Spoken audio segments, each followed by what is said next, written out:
a grotesque snarl. I apologize. Okay, so I I didn't think mean to I move. can make it to about right here for sure.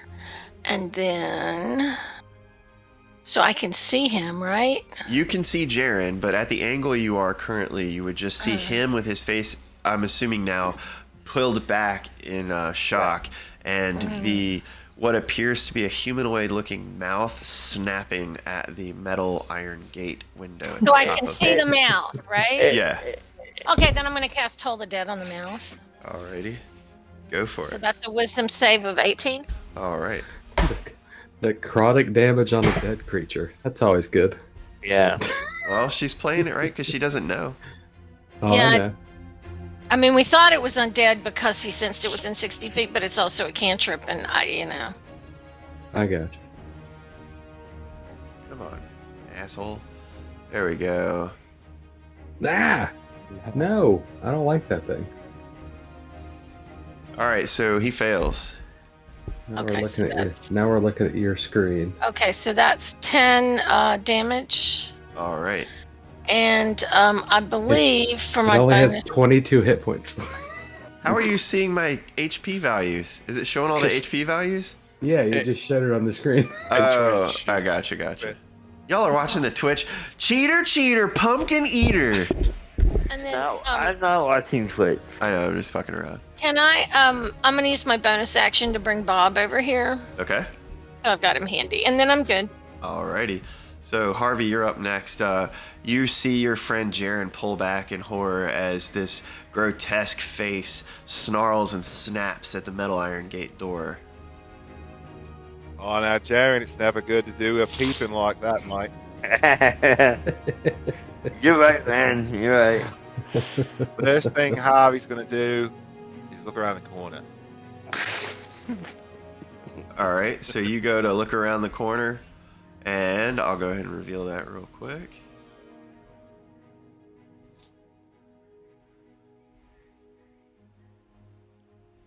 So you see a long hallway lit with a couple more of the flickering oil light lamps, and the door trim of what appear to be two closed doors. You can't quite make out the appearance of the doors at the angle you are standing. You just know they are doorways. All right, is this thing able to get through this door? You don't know that yet.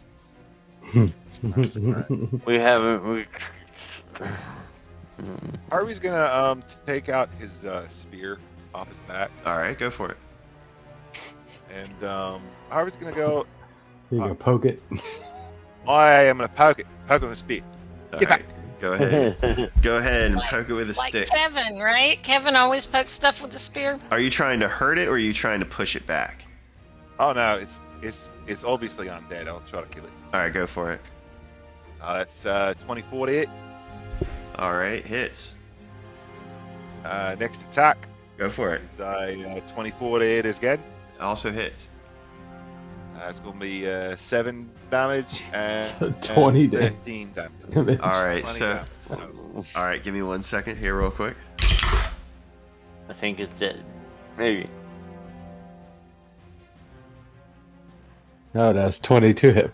Alright. Right So on. you see the zombie you see this well I'm not gonna say zombie. What is a zombie? You guys obviously know that. You see this grotesque yeah. Well, even in game you guys aren't dumb. Jared knows it's a zombie. Let's just say that as a level 10 paladin. Yeah. So anyway, you see this grotesque undead form go limp under the second strike as you plow your spear tip into its face. First, as the jaws open, it goes through the throat and back out the other side.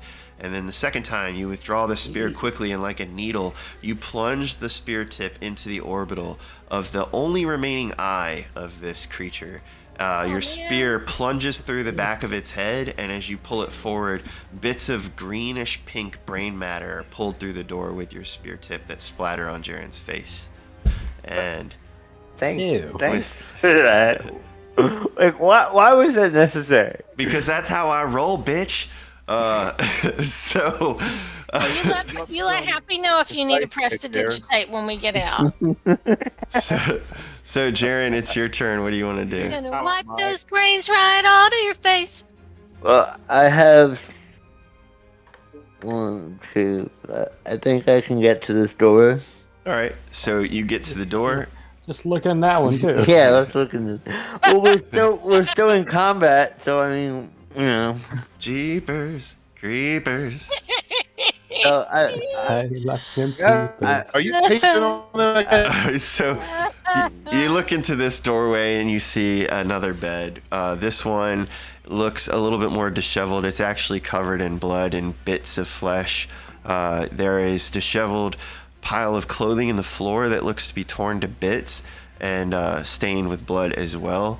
The door is similar to the others in the like of it being wood with metal hinges, a metal iron gate style circular knob, and no trapdoor, just the iron gate peephole window at the top that you just looked through. okay. Well, I use my movement and I use my action to look in the door. So Well, that's actually an object interaction. It's not an action. Mm-hmm. well, You can move. You can still Okay. use the rest of your movement. You can use your actions and bonus actions. I move Yeah. to the next door. All right, so you look into the next door, and when you do, you see You die immediately. a similar sight to the one before. As though you hadn't learned your lesson, you spot it, and it spots you. It lumbers forward, stumbling a bit over at the gut as it trips off the bed, nearly falling.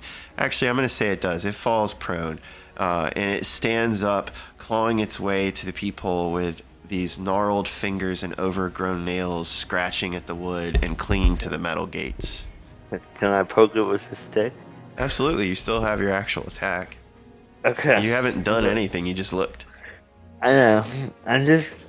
I want, like, I don't want to, like, you know. Okay, with a stick. You would be so glad to know that we're all following in his footsteps, right, Harvey? 19. It's Yeah. Does that When in doubt, hug with a stick. Yeah. That's Kevin. 15? Is that the damage or the second attack? That's the damage. All right, go ahead. Do you have any additional attacks you're taking, bonus actions, etc.? Yeah, I'm doing my second attack. Go for it. So, 30 damage total. All right, how do you want to do this? I'm done with these things. So, like, I stab my glaive through the door. And, like, I don't care if it breaks the door down. Like, I'm using all my strength to just stab the glaive and stab through the zombie. And then I pull it back and I stab him again. All right, so make me a strength roll on a d20. Just a strength check. I start that. Yes, please. Okay. Okay. I'm good at those. We'll see. Yeah, 25. All right. So with your 25, as you plunge your gauntlet-handed arm forward, your elbow at a 90-degree, like you're actually trying to throw the tines of the iron gate that is somewhat rotted in the wooden trim that holds it in place, forcing that into the face of the zombie as the spear tip stabs into its throat. You pull it back, and the second one, you tuck the spear under your shoulder, and you thrust forward with your full body, shoulder into the attack, the other shoulder in the door, almost like a fireman trying to break it down. You stab upward with the spear, and it goes through the bottom part of the upper jaw and into the nasal cavity, piercing through the top of the skull. The zombie hangs limp on your spear as the door caves inward with your weight, smushing it off the tip of your weapon. And you now stand 1 foot on top of the door with the corpse of this grotesque undead pinned underneath. Right. And with that, it is going to be Vinley's turn. I want to search these 2 rooms, like the ones right in front of me. All right, so you go into the empty room right here, you said? Yeah, I'll jump over the bear trap. Yeah. You go into the empty room. There doesn't appear to be anything of note other than a partially burned wax candle as currently extinguished on the floor, even though the map shows it on. The bed is Okay. actually made. It is undisturbed. There is no blood, and there are no personal belongings in this room. Okay, and then I'll go into this one, stepping over the gross zombie. All right. As you do, I need you to make a dexterity saving throw. Really? Yep.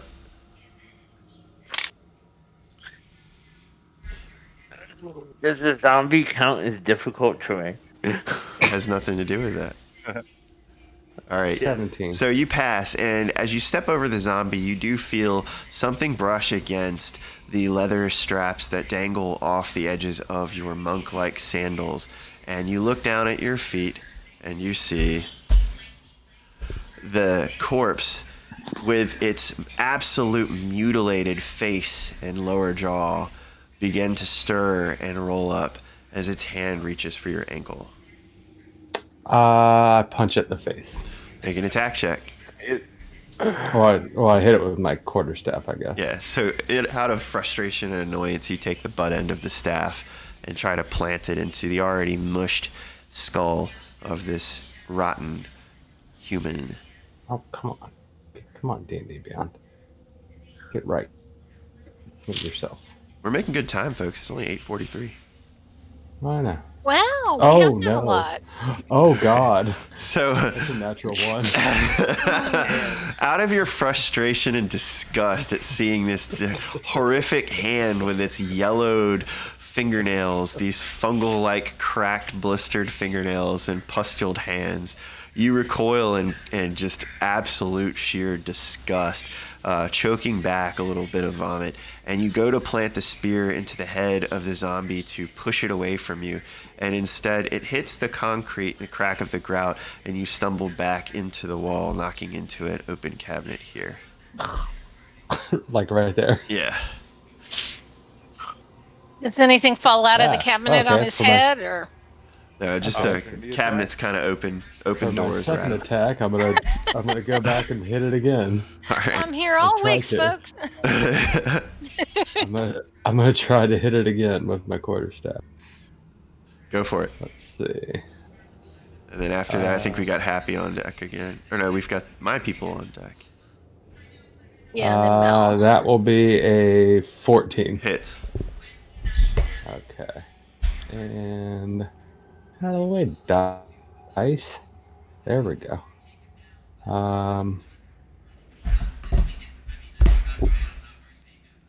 That will be a 8 damage. All right. So you see your quarterstaff slam into it. Where do you want to hit it? How do you want to do it? I'm gonna crack it right in the head. All right. So you pull the staff back, you catch your balance, and you walk forward Rafiki style from the Lion King in a kung fu pose, and you swing this staff over your shoulders and you slam it flat like a Shaolin monk into the mush of a skull cavity. And it just splatters against the stone as your staff actually makes contact with the stone tile below what used to be this zombie's head. Okay, so it's full on dead. It is Well, dead. deader. Dead-er. Yeah. Is it undeader or deader?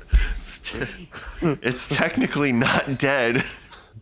It's re-unanimated, right? Yeah, so Okay. they have it. I don't want to metagame it, but probably you guys already know zombies have some unique ability. So Yeah. the face that is basically non-existent, this shoulder-stumped neck of a corpse, starts to move around and kind of just ring around its hands, radically reaching for whatever it can. You just hear gurgling noises coming up from the esophagus. Is it still moving? Yeah, it's writhing and wriggling. Flurry of blows. Go for it. The cinematic value of this alone is even better. So after making, after making head cheese of the zombie with your bow staff, you notice its corpse still slithering around on the floor. Make your next attack. I will take my next 2 attacks at it Go with for my it. magical fists. So it has no head, right? Yeah, it's literally torso, shoulders, and legs all the way down. Head, shoulders, knees, and toes. Right? That hits. 12 Hits. and 12 and yeah. Also hits. 19. All right, so roll damage for the first. I'm assuming, obviously, if you do at least 1 point of damage, it drops. It's a +4. Yeah, so you pound you take your fighting glove wrapped hands and wrist and you wring your knuckles together, cracking them where the little bone spikes that you have wrapped under the gi tape poke through. You take these spike knuckled gauntlet wrapped fist of yours and you just pound one down and take almost a knee to the ground as you just punch the wind out of its chest. And you knock it unconscious. And Smell bad? it stays dead this time. Does it smell bad? Yeah, so when you punch into the zombie, you just get a painfully noxious mouthful of this almost embalming fluid-like smell. Am I still laying on top of the other zombie? You're standing on it with 1 foot. So you basically shoulder check the fucking door in and like just stepped 1 foot into the room. Okay. Yeah. And so with that, it is this guy's turn. He actually did pass, so he pops up also. I was kind of trying to use them as a surprise element, but I've been rolling their saves. So under your foot, you feel the door start to pulse with the inhalation and exhalation of the creature below. Okay. I love these things. Can do I get an attack or what? It's actually its turn. Okay. So I'm going to try to make a contested strength throw against you. Do you want me I do. Roll me a strength So- check. a strength check? Yes. Okay. That's a 19. All right, so as the hands of this undead corpse reach around the body of the door to grip onto it, and you feel its chest rise, its pelvis rise, it pushes with as much might as it can, and it manages to lift your foot 1 to 2 inches off the ground with the door in addition to it, but it can't quite hold your full body weight, especially outfitted in just this full plate armor. And the weight sinks down onto its chest again, and it will end its turn. And now it is Mel's turn. Does that count as an attack against me? Well, so it was trying to push itself up from under the door so it could attack, but it failed its strength check against you. I'm just asking, like, can I use does that count as an attack where I could use a reaction? Well, reaction would only happen if you left its threat space or it left your threat space, unless you have a specific skill that lets you retaliate for an attack. Yeah, hellish rebuke. Yeah, then I will definitely say that counts as an attack. Okay, so I'm like, fuck you, zombie. Like, I've had enough with zombies, and I just want it to be dead. Like, so, like, when it starts to get up, I cast hellish rebuke, like, through the door hole, Okay. basically. Yeah, And it does 16 points of fire damage. Yeah, so you point your black fire down and you see these ghostly black flames emanate from the palm of your hand as like an eyeball-like sigil opens up in the space in the center of your hand. The fire directed in almost perfect cone-like shape through the opening in the door. It literally melts the face off of this creature as you hear it just go... it falls, and it doesn't get back up. And you all are now out of combat.